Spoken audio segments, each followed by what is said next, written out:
আজকের এই গল্পটি শুধুমাত্র একটি গল্প নয়, আমার এলাকার একজন কাকুর সাথে ঘটে যাওয়া সত্য একটি ঘটনা। আপনারা তো জানেন, আমার বাড়ি বর্ধমান জেলা। ঘটনাটা ঘটেছিল এই বর্ধমানেই। তবে এখনকার বর্ধমান আর এই ঘটনার সময়কালের বর্ধমানের মধ্যে অনেকটা পার্থক্য। বর্তমানে ইট কাঠ পাথরের তৈরি বড় বড় বিল্ডিং এর মাঝে মানুষের নিঃশ্বাস নেওয়া দায় হয়ে গেছে। কিন্তু তখনকার সময় এত বাড়িঘর ছিল না।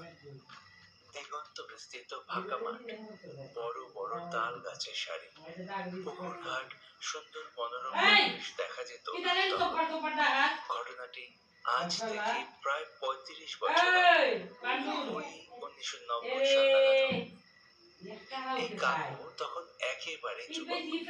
তার নাম অপূর্ব। তার যাত্রা দেখার খুব শখ ছিল। শীতকাল এলেই তখনকার সময় পাড়ায় পাড়ায় যাত্রা দেখানো হতো।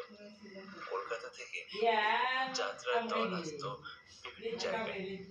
তাদের সাথে থাকতো সিনেমার অভিনয় করা তিনজন অভিনেতা অভিনেত্রী। আর এদেরকে দেখার জন্যই